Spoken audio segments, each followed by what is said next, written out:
special welcome to our fans here in the Felt Forum and those across the country attending similar gatherings in many of our league cities, and to the viewers coast to coast on the USA Cable Network. As an added attraction today, we're going to have a special feed from Bloomington, Indiana, where our Olympic team is training to meet in a series of exhibition games with NBA All-Stars. And you will be able to hear from those Olympians who are drafted today. And I know that everyone here and across the country joins me in wishing Coach Knight and the Olympic team the best in the upcoming Olympics.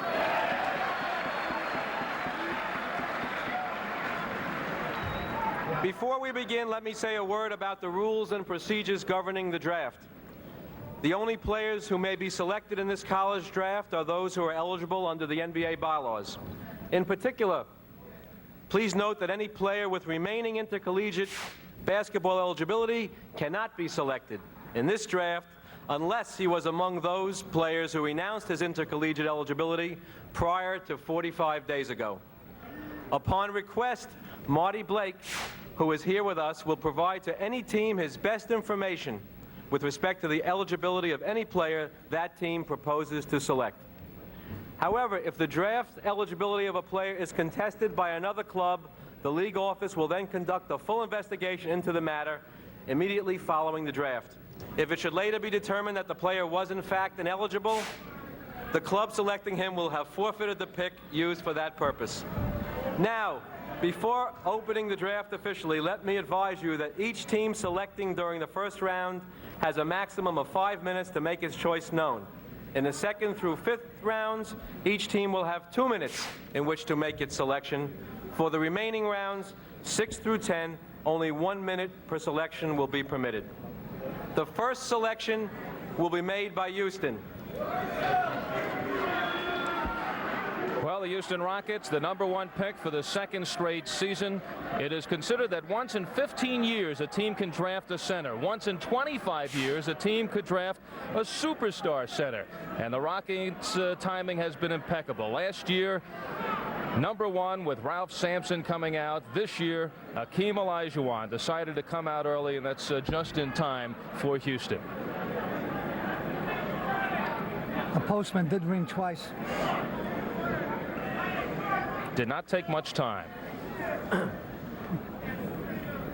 The Houston Rockets, who are represented here by owner Charlie Thomas and his daughter Tracy, select Hakeem Olajuwon of the University of Houston. It is official. The well-attired Hakeem Olajuwon, who started playing basketball just 5 years ago from Nigeria, is now the #1 pick. He does not have to go too far. From the University of Houston, will now be playing, incredibly, alongside of Ralph Sampson for the Houston Rockets.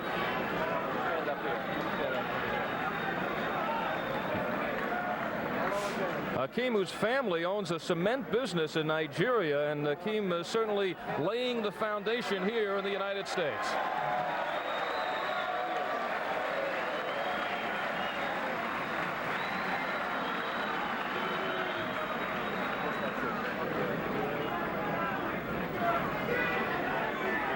Here's the man, the #1 choice of the NBA draft, Hakeem the Dream Olajuwon. This is a big day for you, young man. Oh, yes, I'm just very happy. I think this is the best thing can ever happen to me. Hakeem was just telling me that he and his mom and dad have just flown here the last couple of days from Nigeria. So you got the whole family in on this one. Oh, yes, I just want them to see what is going on in the United States. Well, this has become, Houston that is, has become kind of a second home for you. I mean, you must feel comfortable knowing that you're going back to a place where people know you and you've got a lot of friends. I think I'm just very lucky to stay in Houston. That's the best thing can ever happen to me. Hakeem, tell me a little bit about some of the experiences you've had in playing against NBA players. I know in the past, during the summers, you've had a chance to go head-to-head with Moses Malone. Quite an experience. Oh, yes, Moses Malone is a very big player, and he's very physical. I think I'm not to be competing with all these players. I think that perhaps you're a pretty big guy yourself, and maybe you can be able to dish out a little of the same. Oh, yes, I mean, just keep trying.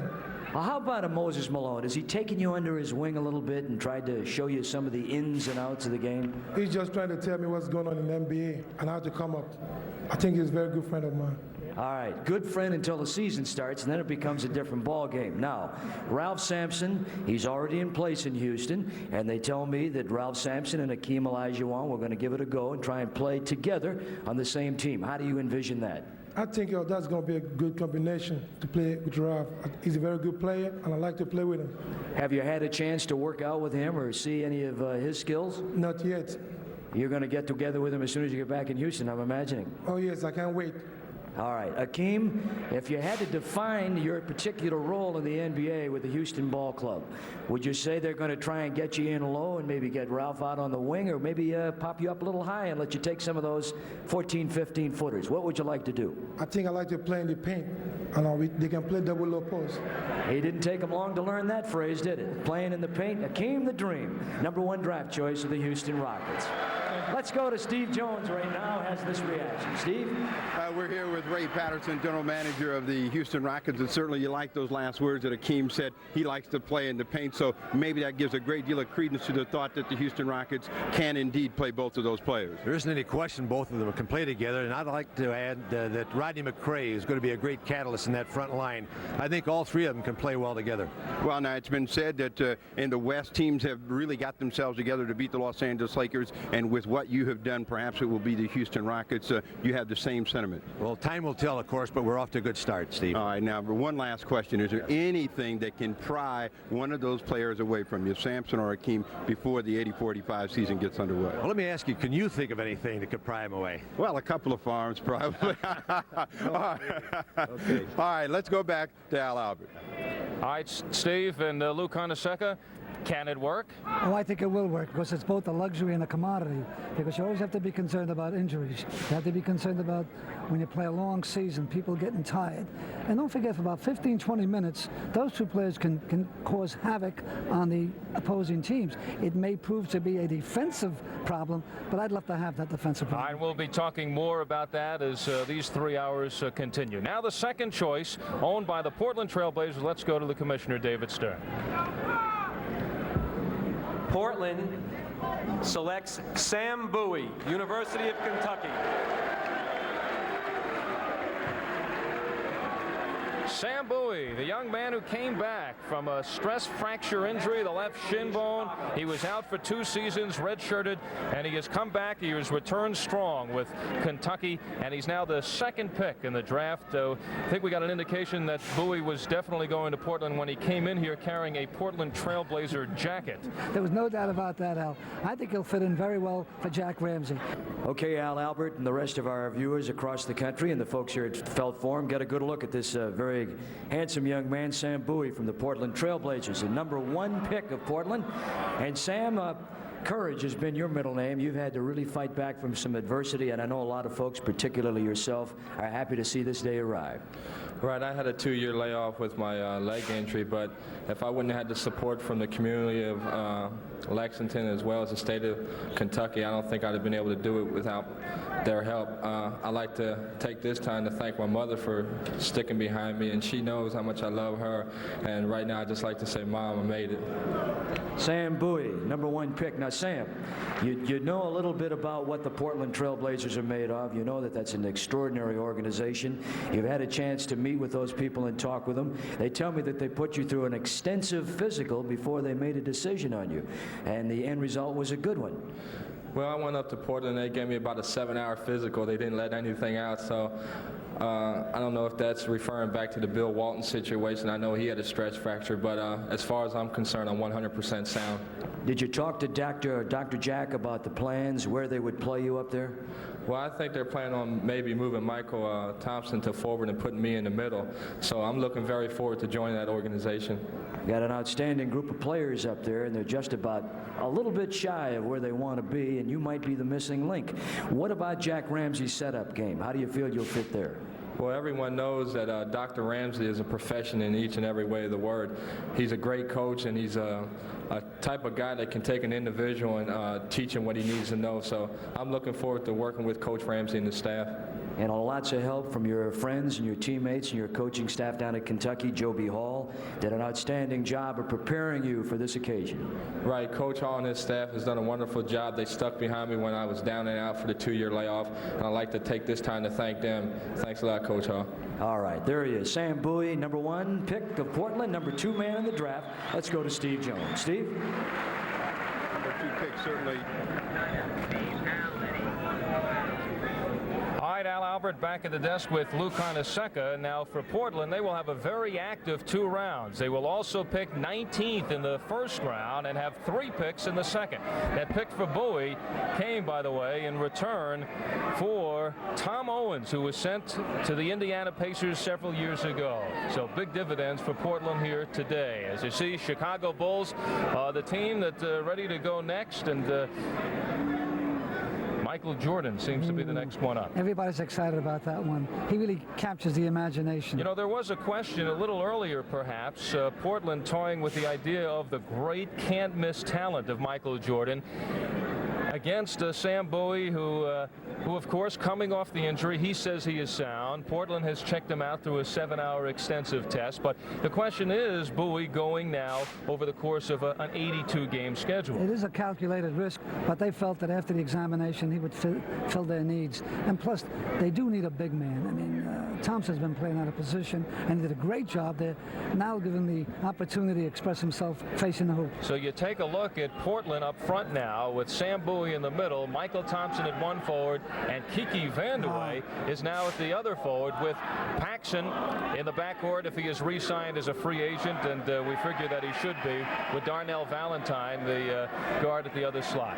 And now we are ready for the 3rd pick, and the Chicago Bulls, who have been drafting very high down through the years, and they have the 3rd pick today.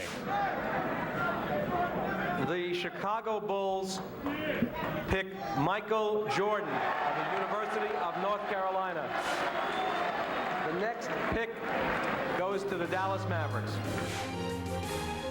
Welcome back to the Felt Forum. The first 3 picks have been made. Houston going with Hakeem Olajuwon, Portland with Sam Bowie, and Chicago selecting Michael Jordan. So those are 3 of the Super 6 we were talking about. The next 3 picks, not necessarily in order, will be Sam Perkins along with Mel Turpin and also Charles Barkley. But this is the pivotal pick. It is Dallas with the 4th one, and there's the question there of whether they will go with the big center they've been looking for in Mel Turpin, or go with the great all-around, again, can't miss, Sam Perkins of North Carolina. Either way, you can't go wrong. It's just what your pleasures are.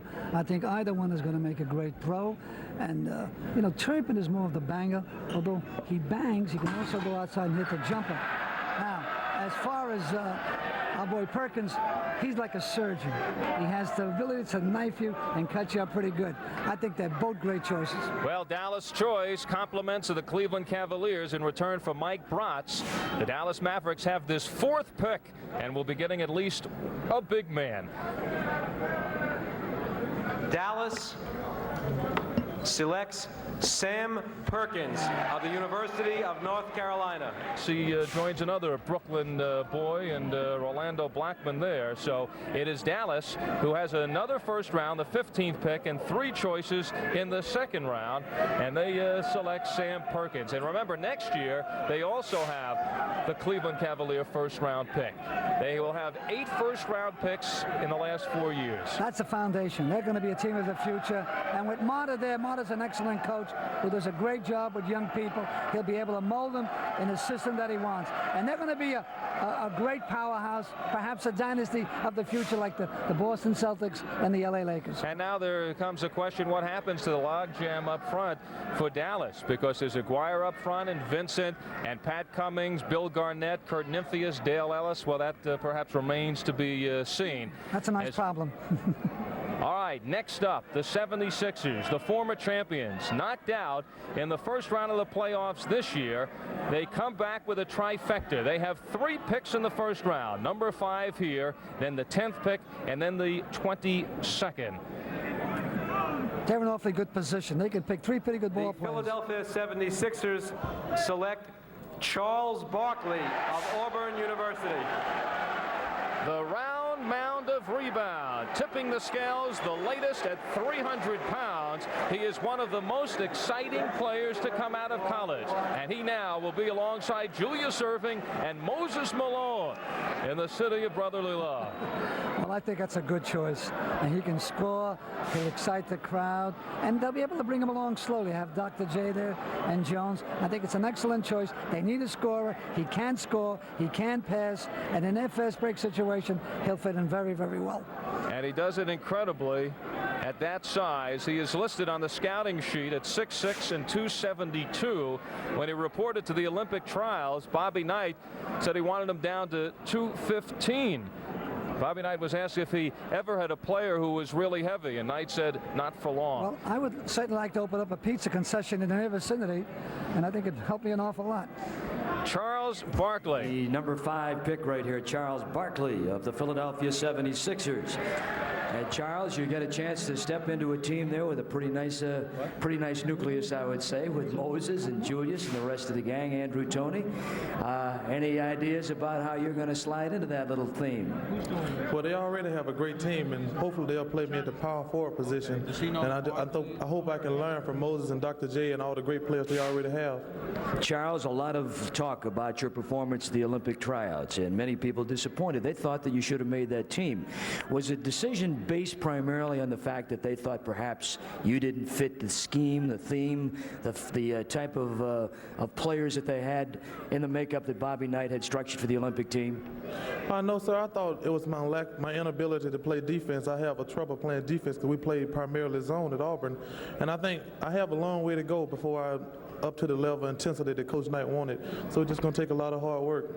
Opportunity there in Philadelphia. They've had Mark Ivoroni over there. He'll give you a battle, but I'm sure you're ready for that one. Well, I'm just looking forward to going there and trying to learn. I feel like I can learn a lot from Mark Ivoroni. He's a great player. What about the reputation of liking to sit down in front of a couple of pizzas and do a job? What about that? Well, you know, I get a lot of talk about my weight, but I think that I can control my weight, and I feel like when I go to camp, I'll lose a lot of weight, and I'm just looking forward to the opportunity. I don't worry about what people say about my weight or anything. They say you're very quick on your feet. You can get up and down that floor, and yet there have been some people that said you plan on losing a little weight. You're going to try and keep it about where it is, or what are your thoughts on that? Well, I think I'm going to try to play around 260 to 265. But first of all, I'd like to say something. I'd just like to thank God, most of all, for being in this position. And I'd like to thank my mother and grandmother, who I think are the 2 greatest ladies on earth. And I'd just like to say hello to my mother and grandmother, because they're great. All right, Charles Barkley, we're going to be hearing a lot from him, playing at 265 for Philadelphia, next to Big Mo. Charles Barkley of Auburn, number 1 pick, Philadelphia. Steve Jones with a former NBA great and a former New York Knick. Steve? Well, Earl Monroe, the original Magic Man, we've gone through the first 5 picks here, and they have been considered can't miss. Now, you were number 1 pick, and you know about the pressures. How about some of the pressure on the first 5 players? You think that it's a little bit too much for a player to walk in and think he's going to take over the situation like he's done in college? Well, I think that really depends on the type of team that he's going to. A lot of teams, draft a first-round draft choice that they can wait a couple years for him to develop, and then other teams draft a guy that they want to come in and take over immediately. I think that, in the case of some of the guys that's going in the first 5, I think most of those guys will come in and make a pretty good impact on the team that they're going to go to. All right. Do you think that the game has changed dramatically from the point when you were drafted to today, to where it's a different game altogether, and they have a great deal of trouble projecting exactly how these players are going to play from college to pros? Well, I think it's a little different in the sense that you have more guys with more ability now to play. Teams are playing 10 men instead of playing just 7 nowadays. And I think that in terms of the guys that are being drafted now, they'll get into the game and play initially for maybe 10 minutes at a time, and then they'll move on as the season progresses. All right, Earl, well, thank you very much. Let's go up to Commissioner David Stern.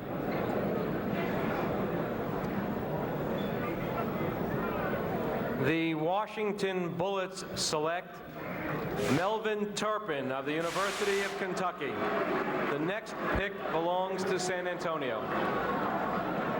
Big Mel Turpin anticipated So for the Washington Bullets, they call for another order of beef as Mel Turpin joins Jeff Ruland and Rick Mahorn. And you think of it, Turpin at that size, 7 feet, about 240 pounds, is the smallest of the three. I think they're going to have to enlarge the court. I think definitely NBA next year, instead of going 50 feet, we're going to go up to 75. The players are getting bigger and bigger, and the court has always remained constant. The 6th pick goes to the Washington Bullets, Mel Turpin. Welcome back to the Felt Forum in New York City. Al Albert with Lou Carnesecca, Eddie Doucette, and Steve Jones, as we have gone through 7 picks of the first round. Alvin Robertson, the 7th pick with San Antonio, and there, perhaps a collector's item, the Clippers logo with San Diego. The team has moved to Los Angeles, but that is now in the courts. The NBA taking the Clippers to task, and remains to be seen where they'll be playing. But wherever they'll be playing, Lou, they certainly do well in this draft, because now they have the 8th pick, and they will also have the 14th pick in the first round. They have an excellent chance to help themselves. They could use some help. They had some problems this past year trying to stay in the ball game. They could either go for a guard or they go for a big power forward. Well, of the stars that are remaining, guys who have the kind of can't miss tag, you have Leon Wood, Lancaster Gordon, the 2 guards. The next forward who is scheduled to go would be Otis Thorpe, the power forward out of Providence. But right now, San Diego, on the sure shot, will perhaps go for the guard, and then maybe later on the 14th pick come back with a power forward. They could go with someone to go along with Nixon. All right, we check closely. This is the Clippers table, and they have to make their decision now, and it probably will come down between Leon Wood and Lancaster Gordon. Both players, I might add, now in Bloomington at the Olympic Workout Center. And we will now find out the 8th pick, and the Clippers looking for, we suspect, a guard to go along with Norm Nixon in the backcourt.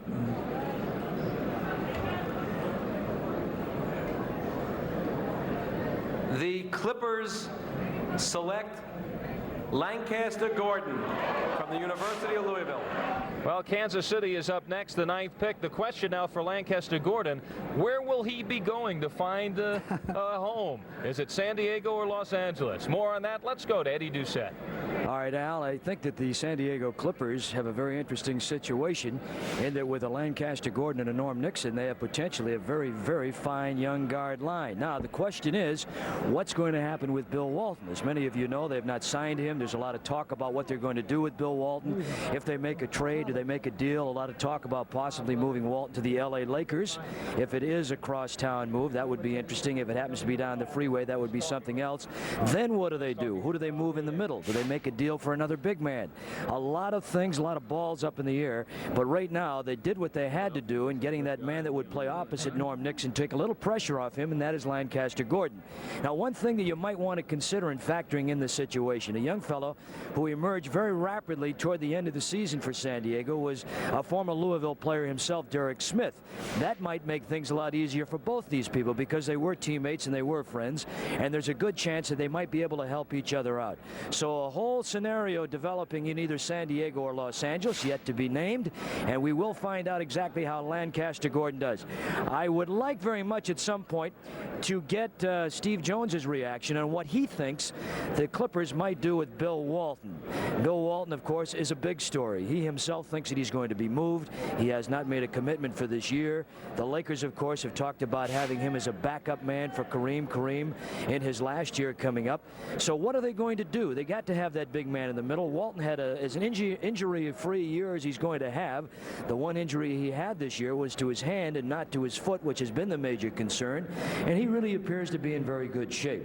So the question in San Diego is, what about Bill Walton? And of course, now that they've got Lancaster Gordon, he's going to fit in very nicely, as we mentioned, with Norm Nixon. Now, we have on the line at our Olympic training site down in Bloomington, Indiana, Lancaster Gordon, the #1 pick. As Bobby Knight has just released his team, we'll have an opportunity to talk to some of these young men. Lancaster, here he is right here. Congratulations, you are now a member of the Clippers. How do you feel about that? I'm very happy to be a member of the Clippers, and hopefully we can have a winning season and get into the playoffs.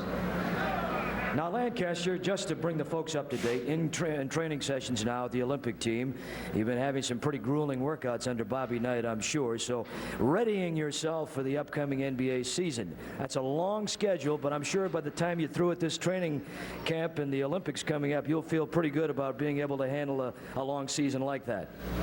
That's true. I think the Olympics has helped me a whole lot, and I'm sure that over the course of the 82-game schedule, I'll play real well. Lancaster, did you have any preconceived ideas about which team might draft you and why? Well, I had an indication, but I really didn't know. I will try to wait till the draft and see what happens, because anything can really happen the day of the draft and before. Well, we're going to look forward to seeing you this coming NBA season. Good luck to you in the Olympics coming up, and congratulations on being chosen by the Clippers. Thank you, Lancaster. Thank you very much. And right now we're going back to the commissioner of the NBA, David Stern. David? The Kansas City Kings select Otis Thorpe of the University of Providence. The next pick belongs to Philadelphia. Otis Thorpe. They say he is at 6'9", 236 pounds, the mold of a power forward. His star really rising coming out of Providence, where he was the leading rebounder of the Big East. That's ahead of Patrick Ewing. Otis, congratulations. Kansas City bound. What do you think? Well, I'm just happy to be chosen by this team, and I wasn't really expecting this. I was just waiting for the day to come, and the day has come, so I'm happy with the choice that's been made. What were you expecting? Where did you think you might go? I had no idea. Like they were saying somewhere in the middle, but I wasn't sure about it. I was just waiting until the day came around, because like Lancaster Gordon said, anything can happen on the day or the night before the draft happens. Now, have you given some thought to the personnel that they have in Kansas City? Do you know much about the fellas down there? Well, I don't know that much about it, just from what I've seen on television. I'm just going to try to go in there and contribute what I have and just give my best, my 110% that I can give. Now, what are you doing this summer in terms of keeping yourself in shape and getting ready? Well, I'm just playing ball, running a couple miles a day, just trying to stay fit and not lay back, get out of shape. Just trying to stay in shape right now. Every kid's dream. You can go back to the times when you're pounding the ball around the schoolyard and it's finally arrived. This has got to be an unbelievable moment for you. Well, it's an exciting moment, It's a day I've been waiting for ever since my sophomore year in college, and the day has arisen, And so I'm just happy to be chosen at this time. Well, congratulations. Number one, not bad. 1984 number one draft choice, the Commissioner David Stern. And our next selection. The Philadelphia 76ers select Leon Wood of Cal State Fullerton. The next pick belongs to Atlanta. Well, after Michael Jordan, there were some who felt that Leon Wood was the next top guard coming out, and he has slipped now to the 10th pick. Initially, San Diego was looking at Leon Wood, but chose Lancaster Gordon. But Leon Wood now joins Philadelphia, along with Charles Barkley, who was drafted number 5. Leon, what do you think of this combination of you and Charles Barkley going to Philadelphia? Well, I think it's a nice combination. I've played with Charles, and I got to see him during the trials, and I think we can really help the Philadelphia 76ers. There have been some comparisons of that of Isaiah Thomas and Leon Wood. What do you think of that? Well, thanks for the compliment and everything, but I think I have a lot to learn as far as defense and offensively. But I think in time I'll be able to show what I can do. Now you're in a backcourt with Maurice Cheeks and company. Your feelings? I feel that I'm going to be able to learn a lot from, Maurice Cheeks. He's an all-star guard for the past 3 or 4 years, and I think, couldn't be anybody better for me to learn to play the point position than Maurice Cheeks. And it'd be great to play, alongside with Andrew Toney, too. Leon, here is Coach Lou Carnesecca has a question for you.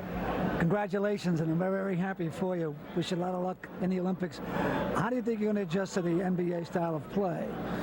Well, I think if after just anything, it'd probably be, the 82-game schedule and the traveling, from city to city and all, different times of the day. I think that'll probably be the most toughest adjustment for me. I know you see the court very well, and players like to play with you because you're a great, great dispenser. I congratulate you and lots of luck in the Olympics. Thank you very much. Leon Wood, who is right now in Bloomington. And Leon, we wish you the best of luck in the upcoming Olympics, and we'll see you in Philadelphia come the fall. So Leon Wood, the 10th pick from the Philadelphia 76ers. In the history of that pick, the 76ers in their trade back in 1978, in which Bobby Jones came to Philadelphia in return for George McGinnis, the 76ers also get this first-round pick. So far, the Sixers have had the 5th pick. That was from San Diego in return for World B. Free. And this 10th pick from Denver in return for George McGinnis. And they now come up with Charles Barkley and Leon Wood. And they still get one more in the 22nd. So they're really going to help themselves, and they've made excellent choices. Both players are the type that can play in the NBA. And strategically, as far as public relations goes in the city of Philadelphia, after being knocked out in the first round and defending the title, they are coming up with this terrific draft. Out the salary cap. Some teams are at one level, other teams are another. How is that determined? Well, the 5 teams that were frozen this past year, Eddie, were the 5 highest salary teams, and they were frozen at their salaries, which were higher than this year's coming salary cap for the other 18 at $3.6 million. But we think it's in the process of evening it out. We couldn't tell teams that were already at $5 million that they had to get down to 3.6, but we don't believe that that's going to make much of a difference. Over the next couple of years, it will all even out. And you have an opportunity to see graphically exactly the teams that are or above the cap: the Lakers, the Sonics, the Knicks, the 76ers, and the Nets. Some of the other teams then have got to go to what we call some creative financing. Well, the other teams, I don't think we're going to call it creative financing. I think we're going to find teams complying with the cap, because I think what we're going to find is that careful selections, good negotiations, and roster management and good coaching are going to be very important in this league, as they've always been. And all teams are going to have a chance at winning the championship. And as a result, you're going to see a very competitive league. We're getting continually more competitive. And I think it's going to work quite well. And as I open the morning newspapers, I see that other sports leagues are talking about the need for a salary cap. I think that you've done many things which are to be considered precedents as far as sports are concerned. They're following some examples, and of course this has been a step in the right direction. Now, league meetings coming up after this. Many important things on the agenda. The top 3 items, what might they be? I'm going to say that what is most important is just sitting down with the owners and talking amongst ourselves about how we keep the pace that we're on up. Coming off a record-breaking attendance, record-breaking championship series ratings on USA. Our last game was the highest professional sporting event that's ever been viewed on USA. We're going to emphasize the positive and talk about the business of keeping this sport and the players in front of our fans. There may be some secondary items like the San Diego franchise moving to Los Angeles, but that's a different issue, and we're going to try to emphasize the positive.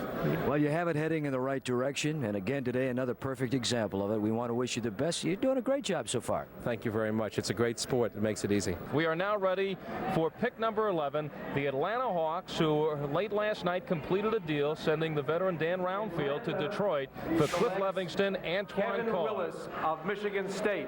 And they are going the next big pick belongs with to Kevin Willis. He's a big 7-footer who came on real strong, especially in the lower classic. This is the type of fellow that is going to really improve as he goes on, because he has great strength, has a nice touch. All he needs is the time. And with Atlanta, he's going to get the opportunity to play. He's a happy guy right now indeed, Al. He is right up there with the Atlanta Ball Club. Very bright young coaching staff down there, and a good opportunity to step right in. I think you'd have to say that the turning point for you was a good performance at the Aloha Classic this spring in Hawaii. Other than that, it might have been a little lower down on the first round. Yes, my high school coach stressed to me that I have to go out and in Hawaii and play well and condition myself to play well. And when I get out there and just do the things that I need to do in order to play well and come out on top. You had some injury problems as a senior at Michigan State. How are you feeling now? Well, I hurt my ankle in the early part of the season, and I think now it's healed 100%, and I'm ready to go now. 7 feet, about 220. Do you figure you can pack about 20 more pounds on those bones? Yes, I'll condition myself all summer, and I'll do the necessary things that I have to do to get 10 or 15 more pounds on me and prepare myself for the NBA. You've got another 7+ footer down there in Tree Rollins. That's a tough tree to climb. Yes, it is. I think I learned a lot from Tree Rollins. He's a very good ball player, I think, and in a matter of time and playing behind him, I think that I'll establish myself as being a good center too. Did you get a chance to talk to your college coach, Judd Heathcote, about the possibilities of playing as a pro? And if so, what was some of the advice that he gave you coming in? Just do the necessary things that pro scouts are looking for, and don't go in with the idea that you're the greatest one there. Just go at a level that you have to do things you have to do. Now this summer you'll have an opportunity to slide over there to Lansing and maybe get together with Magic and share some of the secrets of the league. He's pretty open about those kind of things, isn't he? Yes, he is. We talked a matter of times last summer about the draft and what I have to do to get in the first round and whatnot. And so when I leave here and go back home, I'm quite sure we'll talk again. All right, now what do you work on now? You feel that there are certain qualities of your game that need strengthening at this point? Yes, I can strengthen my defense, and I would say my shooting, but my ball handling and ability to get up and down the court is very good. The physical play of the Big Ten, I'm sure that that's going to stand you in good stead for what you're ahead of in the NBA. You got an Olajuwon and some of these fellas that you'll be going up against. I'm sure that you're well aware of the fact that you're going to have to get tough. Right. I enjoy playing physical ball game. That's a part of my game. I always did enjoy it because I think I'm essentially a strong player, and I like playing the physical game. You know, I've seen the college game over the last few years take on so many of the nuances of the pro game, so many of the things that the pros do. I'm sure that on Sunday afternoons and on days when you fellas aren't playing, have an opportunity to follow the pros and try and emulate a lot of the things that they do. Right. I watch a lot of the playoffs and the semi games and whatnot, and I watch the teams and especially the centers and the power forwards and see what they have and see the things they do that might help me along the way.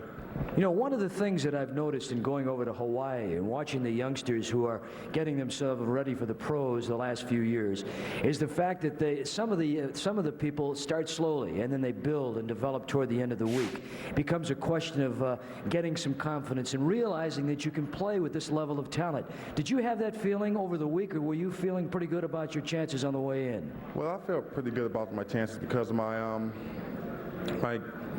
games down in Hawaii. I had played very well. Then I went down to Chicago and played very well, and that boosted my value up a little bit. So I figured that I come in here feeling with the attitude that I'll be all right. Heard a lot of good words about you. Best of luck. This is the number 11 pick in the first round. He's going to Atlanta, and Mike Fratello. One thing for sure, your boss won't have to look down on you. He's a little guy, and he's a good one to work with. As we get on now to the 13th pick and the Phoenix Suns. The Phoenix Suns making their only pick in the first round. They'll have one in the second. And, well, Phoenix with up front the likes of Lucas and Nance and Alvin Adams and Edwards and Roby, and the feeling that they will go for a guard. Let's find out. I think they'd like to get a player like Dennis Johnson to replace him when he left. If they get a player in that mold, they would love that. Well, the name has been Jay Humphreys of Colorado. Let's find out if that is the pick. We go to the commissioner, David Stern. The Phoenix Suns select Jay Humphreys of Colorado University.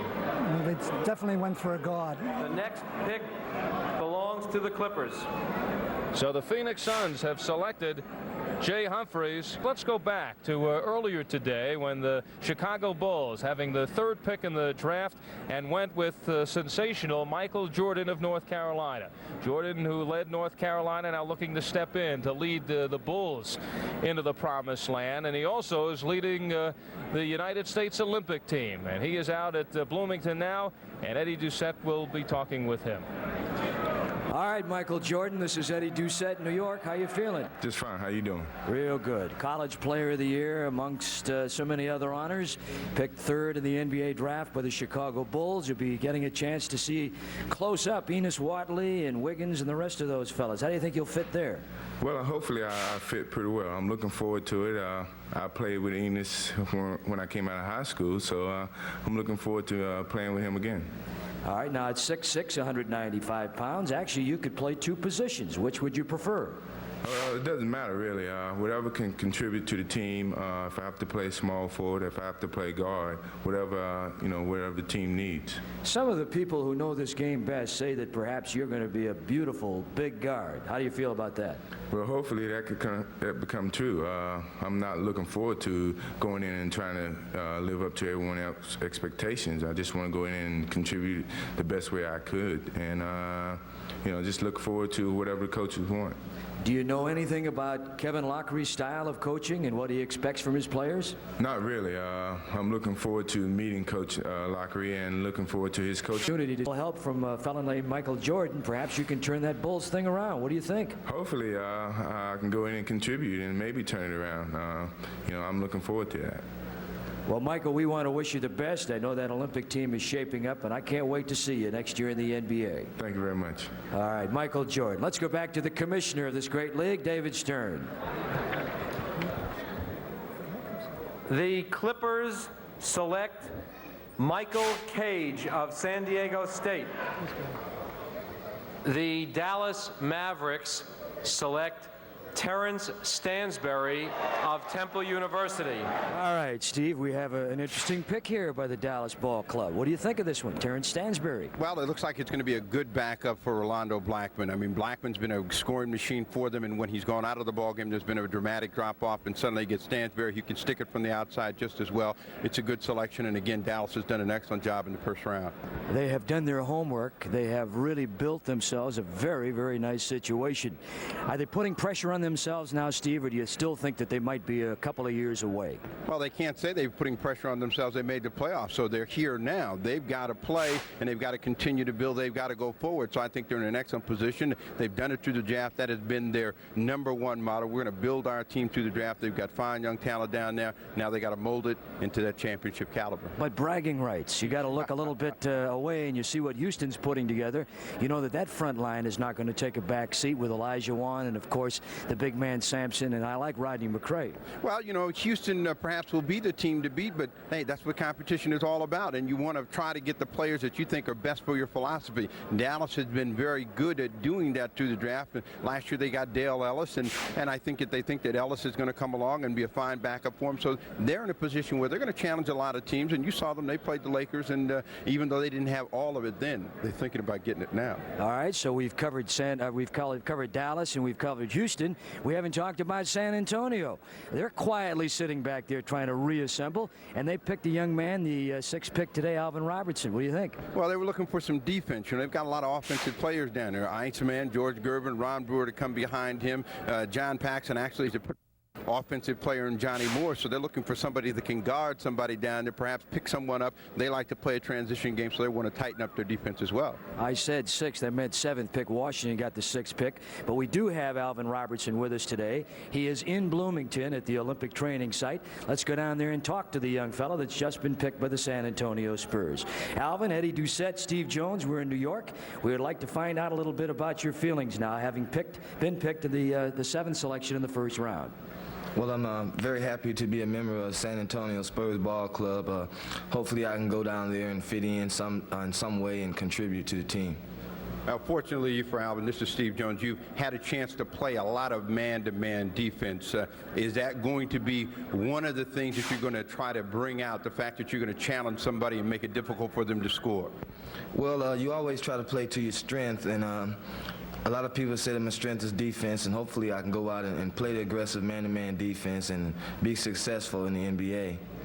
Well, we hear a lot of comparisons. Sidney Moncrief is the first name mentioned, Darrell Walker the second, and both those fellas having preceded you at Arkansas, both of them in the NBA, both of them #1 picks. Pretty good guys to pattern your game after, wouldn't you say? Yes, I'm very happy that I played and understudied those two guys, and hopefully I can be as successful as the both of them. Well, you're a lucky man having had a chance to work with those two fellas in your years down at Arkansas. Right now, we'd like to congratulate you again, and we're going to send it back to the commissioner, David Stern. David? Thank you. The Utah Jazz select John Stockton of Gonzaga University. The next pick belongs to New Jersey. And he certainly made an impression at the Olympic trials. He had made the final 20, but was released on May 13th when the club was reduced to 16. He understands the game, he can control the tempo, and now he moves into a blossoming franchise, the Utah Jazz. Excellent choice.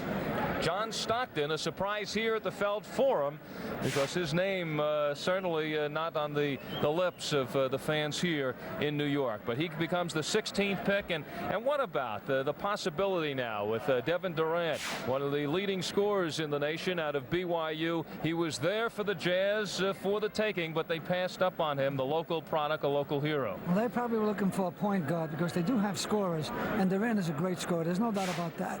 He comes off, hits that jumper, can get an awful lot of points. In my opinion, I think Durant would make an excellent six-man. How much pressure do you feel Frank Layden was under to draft Durant? Well, the pressure's always, no matter what you do, when you get up in the morning, there's pressure to stay alive. And I'm not trying to be facetious, but sometimes you have to have a gut feeling. You have to go what you think is best for your club, and you live and die with those decisions. Well, Utah is now certainly at a situation where they are continuing to form a team that this year finished first place in the Midwest Division. Now, if this were the Utah Jazz of several years ago, where perhaps they were looking for PR value, where perhaps they had more spots to be taken, they could have gone with a Devin Durant. The New Jersey Nets select Jeff Turner of Vanderbilt University. Indiana selects Vern Fleming of the University of Georgia. Vern, congratulations. I'm delighted that you've been picked and you're going to play with a great club. It's also congratulations on making the Olympic team. That's such a great feat. Thank you, Coach. Listen, how do you like it out there? How you doing? I think I'm doing pretty well. We're practicing hard and learning a lot from Coach Knight. And listen, Vern, if you can play for Coach Knight, you're going to play anywhere in the world because he really tests you. And don't forget to learn everything you can from him. And give my man Mullins my best regards. Okay, Coach.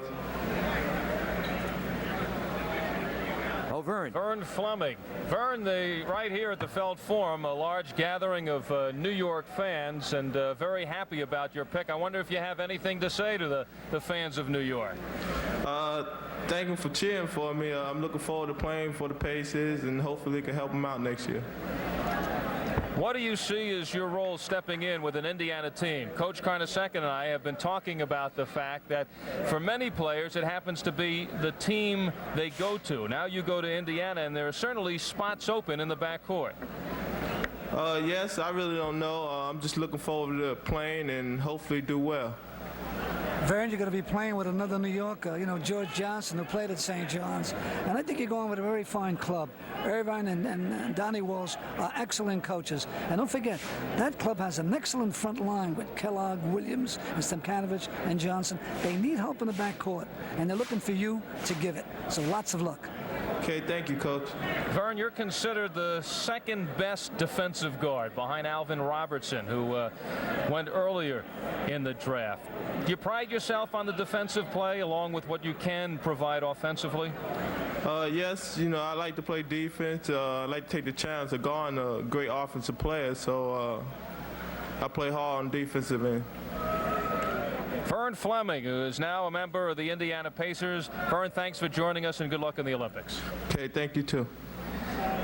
Up to the podium, 19th pick belongs to Portland. On the second pick, they receive Sam Bowie. Selects Bernard Thompson of Fresno State. The next pick belongs to Detroit. No, we just got through listening to the New Jersey Nets pick, and they picked Jeff Turner.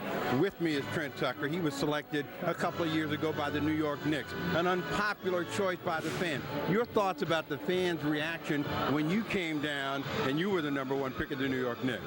I would say it was a warm welcome to New York. You know, my first time ever being in New York. It was something different. It was they was chanting for Clark Kellogg. They wanted Clark Kellogg, and I knew I was in for a long afternoon there. You know, did that make you feel as though you had a lot more to prove? Now, Turner was lucky because he was in Bloomington and he couldn't hear the people react. Yeah, I knew I had a lot to prove. I had to prove to the fans that I was a player, and I had to also prove to my coach, Hubie Brown, I was a player. Well, I know that you've come a long ways in a couple of years. The best of luck to you, and I know that, you know, being booed is not the best welcome, so we won't tell Jeff Turner. Let's go back to Al Albert. Well, Trent Tucker, yes, it was several years ago, and the Knicks had passed up on Clark Kellogg and going with Trent Tucker, but now Trent Tucker's starting to pay some dividends. You see the Knicks, they are taking a back seat, and the New York fans coming out regardless. The Knicks won't pick until the 64th pick. That's in the 3rd round, and we have already seen the Nets pick in the first 2 rounds. Let's go to Eddie Doucette with a special guest. All right, Al, thank you. And we have a very interesting individual standing by at the Olympic training site in Bloomington. This is Coach George Raveling of the University of Iowa. And, Coach, this is Eddie Doucette out here in New York. How's everything going for you? Very well, Ed. I think the thing that's probably been the most impressive factor to Coach Knight has been the attitude and the work ethic of the team. We have 16 marvelous young men here. It's going to be very difficult to eliminate 4 of them, but I know Coach Knight's extremely proud of the fact that all of the eligible people for the draft were picked in the first 18 selections. Well, Coach, we have a very interesting thing going on here in New York, as I'm sure you're well aware of, and that is the NBA draft. And Michael Jordan and Sam Perkins and Robertson, McCormick, Turner, Wood, Fleming, and Gordon all right up there among the picks. I'd like to have you maybe give us a little evaluation, because there seems to be some question on the part of some of the fans here as to why the New Jersey Nets would pick young Turner. What has he been doing in camp? He seems to be a very positive, very bright guy. Maybe you can give us a little insight on his particular style of ball. Well, the first thing that signals to me is that the New Jersey Nets did their homework, because while Turner might not have gotten as much publicity, say, as a Jordan or a Barkley, I think that Jeff is a fundamentally sound player. I can't think of one phase of his game that he doesn't do at least average. He shoots the ball very well. He's an outstanding defender. He has great shot selection. He passes the ball well. He's a young man that I think is a coach's player. And as I said, I think the Nets did their homework in selecting Jeff, because the people that booed him, that's going to be changed very quickly over into cheers. And I think that Jeff will be the type of player that'll come in and will make other players look good. All right, now you mentioned Barkley. He, of course, did not make your team. He himself said in evaluating his performance, perhaps his defense, or lack of it, hurt his chances. How about that? Well, I think that Charles summed up his feelings about it, and that would be sufficient for us as a coaching staff. We feel that Charles is going to be an outstanding individual in the pros, and we wish him the best of luck. But I think that what the fans must be mindful of is the fact that we're not picking on an all-star team. We're picking a team that we feel will best implement the offenses and defenses that Coach Knight wants to teach, and a team that'll give us the best opportunity to win the gold medal. Well, we're sitting in anticipation of the product that you coaches are putting together. We wish you the best of luck, and thank you for spending a little time with us today. Thanks a lot. The Detroit Pistons select Tony Campbell of Ohio State and Teaneck High School. The next pick belongs to Milwaukee. Another great scorer from New Jersey who's going to do a tremendous job with that team. I think the Detroit team is the team of the future. They finished up very well in the playoffs, and I think they've really helped themselves with Roundfield now. They're going to have a formidable front line. All right, he's a happy guy. Tony Campbell going to an outstanding ball club, Detroit. This is an up-and-coming team in the NBA. They made the trade for Big Danny Roundfield. They cleared some room. They got rid of Livingston and the chance to negotiate with Carr. You have an opportunity to step in there and maybe give a little help over there with Kelly Tripucka. Yes, I feel real good about Detroit, and I do not know too much about them, though, but I feel that with my abilities that I can go in and contribute all that I can to help them be a successful ball club. They say you're a streaky shooter. Is that a fair assessment? You feel you're a little bit more consistent than that? I think I'm more consistent than that, though, but you have the media out there who judge basically, and they determine what's going on as far as the other people's minds and their opinions. I feel good about myself, though, and if necessary, I'll prove that with Detroit. 18.5 points a game, 51% from the floor, and on top of all of that, the word is that you've really improved your ball handling skills. You feel pretty good about that? Yes, I do, though. I've been really working real hard on my ball handling skills, though, and hopefully in the NBA I may get a chance to play some kind of ball handling skill, whether it be big guard. I think Detroit has arrived, young man, and I think you're going to have an opportunity to slip right in there and have some fun. I feel real good about that. Thank you. Commissioner David Stern. The Milwaukee Bucks select Kenny Fields from UCLA. The next pick belongs to Philadelphia. 22nd pick is up. And it's the Philadelphia 76ers have already had Christmas here in June with Barkley and Wood. And the 5th and 10th picks, this is their 3rd pick in the 1st round. The Philadelphia 76ers select Tom Sewell of Lamar University. Very difficult to give up a play of Marcus Johnson's stability. He's a great, great player. And, he can bring Kenny Fields along. You never have enough of good scorers. Scoring makes up for a lot of multitude of sins.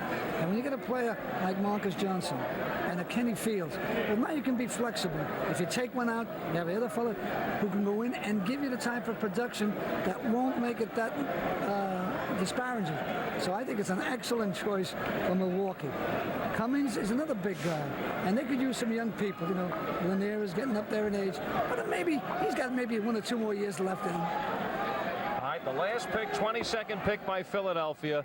1st round Lou Carnesecca for the Philadelphia 76ers. Could not come at a better time for the franchise after being knocked out in the 1st round of the playoffs this year. They come up with Charles Barkley, Leon Wood, and now Tom Sewell. Great, great draft for them. They should be very happy. I'm glad for my man down there, Jack McMahon, who does a lot of scouting for them. All right, now we get another reaction. Let's go to Eddie Doucette. All right, Al, and also Lou, and I agree with you, Lou, as far as Milwaukee's concerned. You can never get enough scoring, and that was a bit of a problem for the Bucks at times this year, so maybe they are trying to figure a way to factor the 2 in. But when you go back and give another thought to what the Clippers did in drafting a Michael Cage, perhaps they freed up an opportunity to trade a Cummings. And maybe we go back to that thought that there was a lot of conversation about a year ago, and that might have been a Cummings for a Marcus Johnson deal. All those things are the things that you think about when people make the selections that they do, and of course that's part of the fun of being involved with the NBA draft. What does Milwaukee do now? What do they have to think about in considering the fellas that might retire or people that are possibilities that can be moved?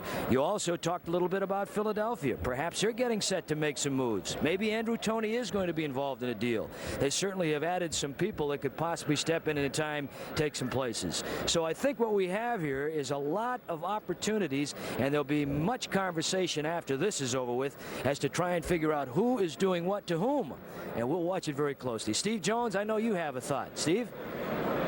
Well, Eddie, we've been hearing a lot about contribution for all those Olympians that have been down in Bloomington. They've been talking about, I just want to step in, I want to contribute, I want to help the team, whatever that means. A guy that's been sitting on benches a lot, sitting up there in the stands, Eric Bernstein, he knows about contributing. What is a contribution in a different way for the New York Knicks? How did you help them this year? Well, I brought hopefully some expertise from a championship team that I contributed to up in Boston as far as practice, encouragement when I'm not playing to other teammates, and being a plus no matter whether it be in the game or out of the game to my teammates. All right, now the toughest part is sitting there. A lot of these #1 picks, of course, expect to play a lot. Can a player like yourself help them in adjusting to the fact that they do have to sit and watch? I think I tried to keep Trent Tucker into things this season, worked with Darrell Walker a little bit on his attitude, and I think they both improved a lot as players during the season. So not even playing and being a plus, which mentally 90% of it is mental, helps so much to the other players. All right, Eric, thank you so much. The scene at the Felt Forum in Madison Square Garden in New York City. The Los Angeles Lakers are up next, the 23rd pick in the 1st round, and let's go to the commissioner, David Stern. The Los Angeles Lakers select Earl Jones of the University of the District of Columbia. Good player, I think, and he's going with the right team because he doesn't have to be rushed into action. They can bring him along slowly. Excellent choice for the LA Lakers. Not only that, many teams had felt that Earl Jones could be a top prospect in the future, but they did not want to be the team to take the chance. And now this is the position the Los Angeles Lakers are in. They can take the chance on Earl Jones and perhaps come up with a pearl. And they can bring him along slowly. They don't have to rush him. They don't have to throw him to the wolves. They've got enough veteran players that they can bring him along slowly. And 2 or 3 years, we've got a first-class player. Earl Jones, not a very talkative young man. An interesting story going back a few years when Larry Brown was then the coach at UCLA. He brought in Earl Jones to talk to him about the prospects of coming out to UCLA. And he asked Jones, who is from the West Virginia, Washington area, about the possibility, playing against Pat Ewing. He knew he had gone against Pat Ewing. He asked Jones about that, and Earl Jones looked at Larry Brown and said, Jones 29, Ewing 6, and that told it all. Now let's go to Steve Jones, who is standing with an illustrious member of the Los Angeles Laker family. Steve?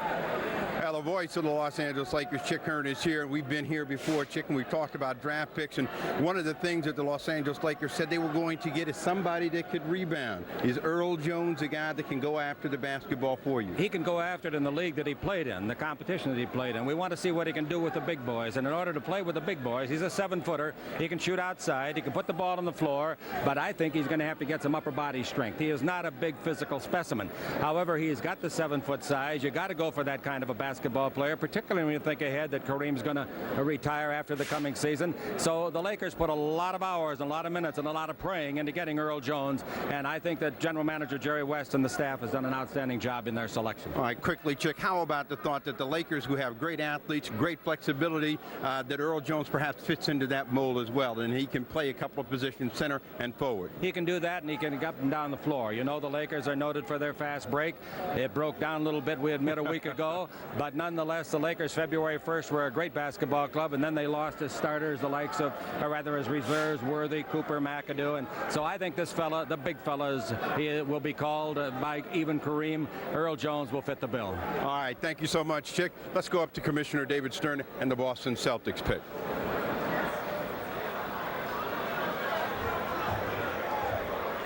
Now, the Boston Celtics select Michael Young of the University of Houston. So Houston with bookends in the first round. Hakeem Olajuwon, the first pick of the first round, and Michael Young, the final pick, 24th in the first round. You know, again, Boston, which is primarily an inside team, I think Red felt the club needed some outside shooting, and you can't find a better outside shooter than Michael Young. Here he is, and now a member of the World Championship Boston Celtic family, Michael Young, University of Houston. Big, strong guy. You're going to fit right in there, get down there and bump some heads with those Boston Celtics. Oh, yes. I'm really looking forward to going down and play with the Boston Celtics, and a nice pick. A lot of people had you picked higher than this, Michael. What were your thoughts? Well, I have heard rumors, you know, that they said I was going to go a little bit higher than what I did, but I had talked to a friend of mine, Clyde. He said almost anything could happen, you know, so I was just prepared for the unexpected. It's going to be a tough one for you down there. You're aware of the fact they've got Maxwell and they've got McHale and they got a fellow Winfred King who they've had on the injured list most of the year, so it'll be a good battle. Oh, yes, I think it's going to be a very good battle down there, and I'm just going to go down there and do the best I can and try to help Boston in every way I can. Well, they say that you can play two positions, actually. You could play the big side, you could play the small side. Any preference? Well, it doesn't really matter. I can play the big one or the other small one, but whatever I can do at that time to help the ball club really doesn't matter at all. The good clubs, the teams that have had success, have drafted players who have versatility, an opportunity to move from one spot to the other. You give your coach so much more flexibility. That means that your chances are a little bit better because you can play more than one position. Yes, also that gives me a better outlook of going down there and really playing with Boston. I play more than one position, therefore I'm very mobile on the floor. Some of the people that follow the game say that maybe even more skills than a Clyde Drexler. I don't want to put you on the spot, but how would you compare your game to Clyde, who is now with Portland? Well, I would say Clyde, you know, he have all the basketball skills that a basketball player can have possible. And I would say, you know, I really wouldn't compare myself with Clyde. I would say we are similar ball players, but we do different things out there. Good jump shot. Free throw shooting a little bit suspect right now. Had some work to do on that? Well, yes, I feel like, you know, my free throw shooting average really wasn't as good as it should have been. I would say it was just a lack of concentration on the line, but I don't think it's nothing that can't be corrected. Heading towards some tradition and a fine coach, K.C. Jones. You've got to be excited about that. Oh, yes, I'm very excited about it, going down playing for Coach K.C. Jones. And like you said, a lot of tradition down there. They won 15 World Championships, and I'm really looking forward to it. While you've been waiting, you've been comparing notes with Hakeem. Get an idea about how each of you feel about going in the first round of the NBA? Well, going in the first round of the NBA is a very great feeling, and just playing for the NBA is something I wanted to do since I was a little child, and it's really a great feeling. You're here now, buddy. 6'6", 220. Michael Young, University of Houston, #1 pick of the world champion Boston Celtics. Back to Al Albert. And an interesting statistic that Michael Young perhaps would be interested in, the fact that last year all the players selected in the first round are still members of their teams. As a matter of fact, going through the last 3 years in the NBA draft, 69 first-round picks, only 3 are not still playing in the NBA. And, Coach, take a look at that first round. When you take a look at the ball players, how many of these players do you think that will be able to step in and have a major role, perhaps even starting by the course of the end of the season? I think at least 10 of these fellas will make a sizable contribution because they're going with the right team and they have the talent. You know, you can't coach talent. Talent allows you to coach. And when you have players of this caliber, they're going to play. They're going to get some way of getting in there, and once they get in, you can't get them. Excellent play. This is an excellent draft. By the way, we've gone through, how many, 24? I think there's another 10, 15 guys that can play in the big show. They're definitely first-liners, just that we have so many this year. Well, 24 picks have been concluded. We'll be starting the second round shortly. Indiana will be up first, a team that last year was able to come away with 4 second-round picks, all 4 of them making the team along with Steve Stepanovich, who was the second pick in the draft then.